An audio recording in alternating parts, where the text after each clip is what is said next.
legend is Merlin was notoriously lonely, I think.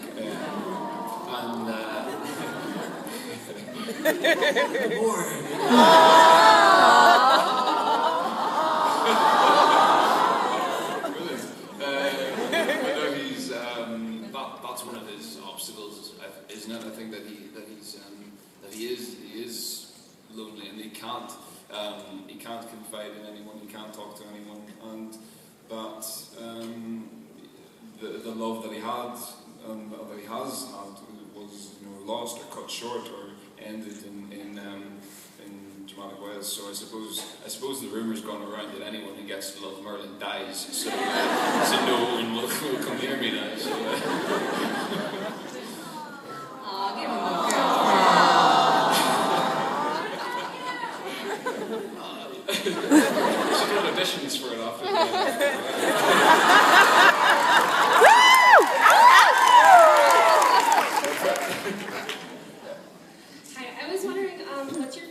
to portray your character, whether you're kicking butt or being goofy or being emotional? For me, it's a combination of all of them. It's the challenges of all that combined. It's the emotion, it's the variety, it's the action. It's everything combined. I think is the joy of doing this job. I can't even call it a job. It's an experience. This experience that we're doing is a huge pillar in my life. So it's the appreciation of that I relish. Is this for all of us? For me, actually, this year, what I'm enjoying the best is that I'm getting to interact with Angel and Colin and Bradley a bit more. I was kind of isolated last year, so in a very special secret. That was me trying for it, because Colin got it, but I'm on my own too, you know.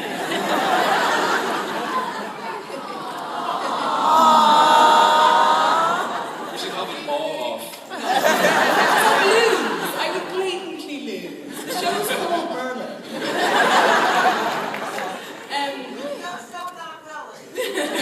Thank you.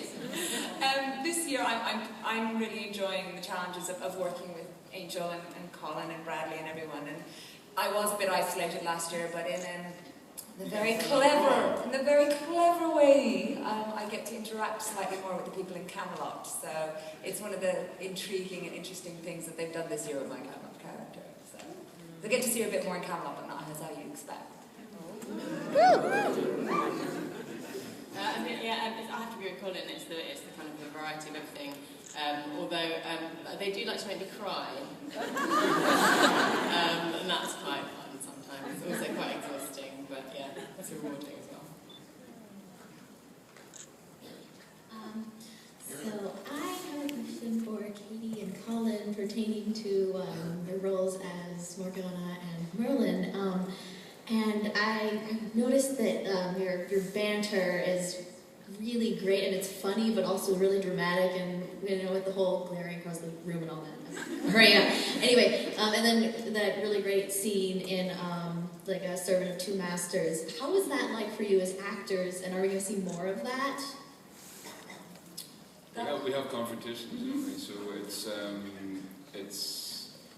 we could have an all-off again. But no, we do. That's what's great about our Merlin and Morgana's relationship's always charged, because there's a history there, and there's also an unknown thing between them, and that's she doesn't know what I got.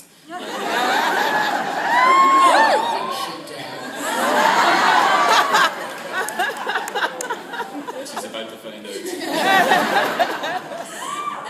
It's actually funny you mentioned that scene, because that's actually, I think, my favourite scene of all of last series. If I'm entirely honest, when you're working with Colin, it pains me to say it, but he makes you a better actor. You go in at this level, and he's like there, and you've got to push it. So anytime I have a scene with him, I know I come out better than I usually am, because he's quite ridiculously talented.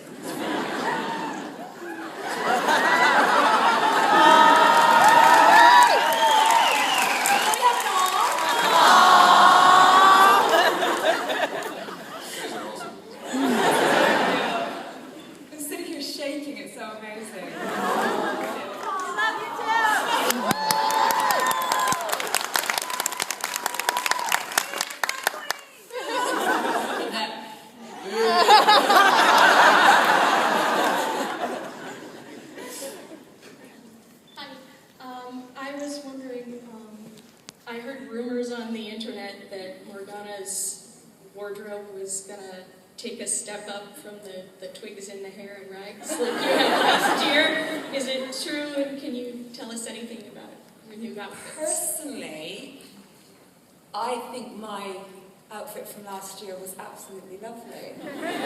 It was my favourite. I think it really worked for the character. She is what she is. She isn't in Camelot anymore. She can't be that type of... She can't wear that type of stuff anymore. And again, if I'm entirely honest, I didn't look as good in it as Angel now does as Queen. So, you know, you've seen the shots. I'm very happy to give up the many wardrobe changes to Angel now. It's fine. So it is different. It has changed. The costume hasn't changed that much, but the hair and the makeup is a little different. But it's such an iconic look, and it worked, and I felt really sexy in it, so I'm glad they didn't change it. I've never been so shocked by irony as when the white dragon swooped in and saved Morgana's life. I know, right? Who is the brilliant person that came up with that? I honestly can't remember where that came from. We had an idea that we wanted to link Morgana to the dragon at the end, and I guess the idea that it breathed on her and saved her life came quite late in the day. Actually, it had a slightly different ending before then. But, you know, it's a collaborative process. I can't remember where that came from. But we do develop that story. That becomes very important in Series 5. So you will see more of that dragon.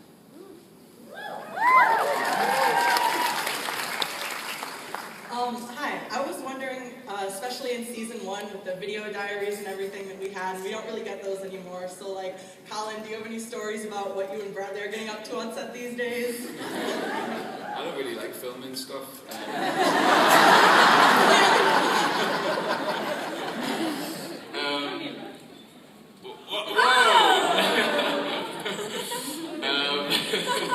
Well, I got that on camera.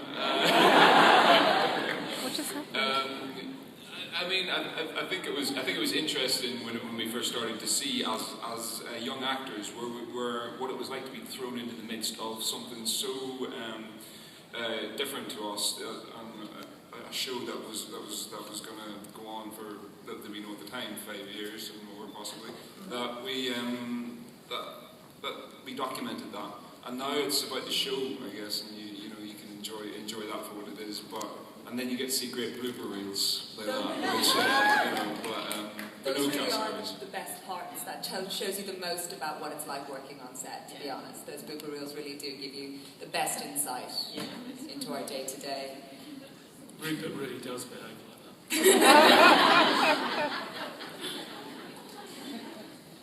In Season 4, I saw there was a deleted scene between Merlin and Arthur where Arthur gave Merlin his mother's sigil, and it didn't make it into the final episode, so I wanted to know why that was cut. It's always a tricky one, sometimes cutting scenes, but sometimes the scripts end up longer than we thought, and we have to make these really difficult decisions, and that was just one of those. I don't actually remember. No, it was all a bit of a blur.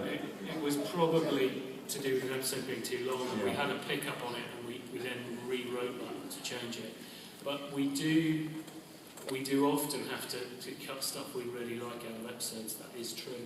But if you don't make them a little bit too long, they tend to not be as good. You know, tightening things is a good process, and it's on the whole. I just have to say, even though the show is amazing, the costumes are so phenomenal. Morgana and Angel, I want all of your clothes. All of them. So my questions for the actors, do the costumes really help cement where the character is in that particular season? Like Guinevere, when she's in her normal wear, acts a certain way versus her queenly wear.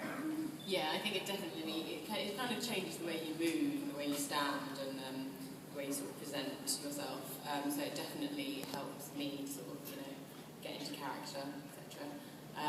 Yeah, it's a pleasure to wear the costumes. They're amazing. Jane Spicer, the costume designer, has done an amazing job this year. I texted her actually before she started designing the costumes and said, okay, it's 3 years on, Guinevere's a bit older now, I think it's about off the shoulder this year. And she listened to me, so that's great. I kind of answered the question already, I think, but what I like about my costume this year, despite what it looks like, it's actually very easy to move in. So when she's like strolling around the forest and everything like that, granted, I do take half the forest with me, but it's generally much freer and much more comfortable. So, and it looks good. That's the last question. Hi. What I want to know is, like, what's it like working with each other? Like, you guys are on set and you guys have different characters and you hate and you like each other, but, like, what's it like offset? I think that's one of the things that a lot of the guest stars that come onto the show comment on is the great vibe that's on set. That everyone genuinely really gets on very well. There's I don't think there's ever been any conflict between anyone. Off camera. Save it for on. But no, it's good. I mean, it's good that I think whenever we were shooting that sort of torture scene, we were still having a laugh in between. But yet, I think it's that time when you've been working on the show for so long and you're confident to a certain extent in what you're doing that you can feel comfortable with the people that you're working with to be able to engage and disengage. And the crew are a really big part of that. I mean, the crew we work with are unbelievable, and nearly the same one that we started with. And they're as much a part of the show as any of us, and create such a safe environment for all of us to work in. And I know it sounds cliche, but we're all really good mates. And you've got the Knights of the Round Table as well, so it's just like a big merry band of really hot men. And then the only